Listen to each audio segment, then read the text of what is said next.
लोकप्रतिनिधी शेतकरी बंधूंनो,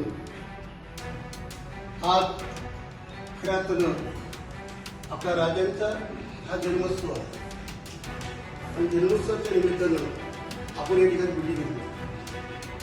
आपल्याला तालुक्यात एक विषयाची बोलायचं आहे आणि सरपंच या ठिकाणी बसल्यामुळे ग्रामसेवक बसल्यामुळे आपण पहिली साजरी करू आणि मग आपण मी पहिल्याप्रथम आपल्या चॅनलचे आभार मानतो. आज शिवजयंती निमित्तानं आपल्याला लाख लाख शुभेच्छा देतो. रयत प्रहार संघटनेच्या वतीने येत्या 5 मार्चला मावळ येथील तसे करते मोर्चा काढण्याचे नियोजन करत आहोत. या मोर्चामध्ये खऱ्या तर प्रमुख मागण्या आमच्या आहेत की शेतकऱ्याचे सरसकट कर्ज माफ करा, परंतु मार्च महिन्यामध्येच शेतकऱ्यांच्या कर्जाची वसुली तयार होत असते.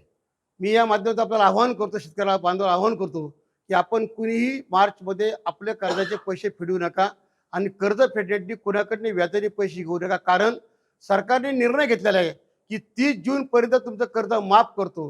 पण जर तुम्ही मार्चमध्ये पैसे भरलेत तर आपण थकीत होणार नाही आणि थकीत होण्यासाठी आपण मार्चमध्ये पैसे भरले नाहीत तर आपण एप्रिल महिन्यात थकीत होणार आहात आणि आपण थकीत झाल्यानंतर आपलं कर्ज 30 जूनला माफ होणार आहे. आणि म्हणून सरकारने सरसकट शेतकऱ्यांचं कर्ज माफ करावं. 2 नंबर, इंद्रायणी नदीचं पात्र खोल करावं. इंद्रायणी नदीचं पात्र खोल केलं तर 35 गावच्या शेतकऱ्यांना शेतीपूरक व्यवसाय करता येईल. शेतीपूरकमध्ये पोल्ट्री असेल, पॉल्ट्री असेल, बगले असतील, फार्म हाऊस असतील, हे व्यवसाय करता येईल. आणि जर इंद्रायणी नदीचं पात्र खोल केलं तर खऱ्या अर्थानं नदीला पूर येणार नाही आणि पूर रेषा ही कमी होईल. 3 नंबर, या तालुक्यातील जे धरणग्रस्त आहेत, मग पावना असेल, आंध्रा असेल, वडीळ असेल, जाधववाडी असेल, या 5-6 धरणांच्या धरणग्रस्त आजपर्यंत पूर्ण झालेलं नाही. सरकारने याचं पुनर्वसन करावं अशा मी या ठिकाणी विनंती करणार आहोत.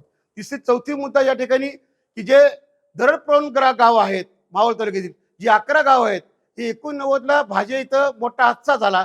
त्या हादसाच्या काळामध्ये 11 गावाच्या दरडी कोसळल्या. त्यात पाटण असेल, भाजे असेल, लोगड असेल, विसापूर असेल, सिलटणे असेल, वेरगाव असेल, धैली असेल, देवघर असेल, या सर्व गावांना धरण प्रवणग्रस्त जारी केले.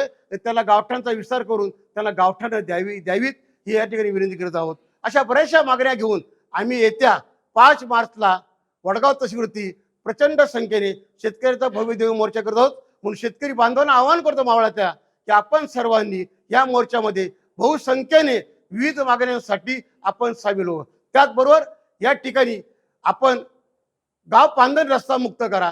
सर्वांना विनंती करतो की गाव पांधन मुक्त झाल्यावरती आपल्या शेतातील माल, आपल्या शेतावरती येणारी बांधकामे, आपल्या शेतावरती असणारे अधिक व्यवसाय, मग पोल्ट्री असेल, पॉलिओ असेल, याला जाण्यासाठी रस्ते नाहीत. म्हणून पांधन रस्ते व्हावेत यासाठी सुद्धा ही मागणी आपण अग्रगण्य धरलेली आहे. म्हणून या सर्व मागण्यांचा विचार करून आपण सर्व शेतकरी बांधवांनी या मोर्चात प्रचंड संख्येने सामील व्हावं अशी मी मावळवासियांना विनंती करतो.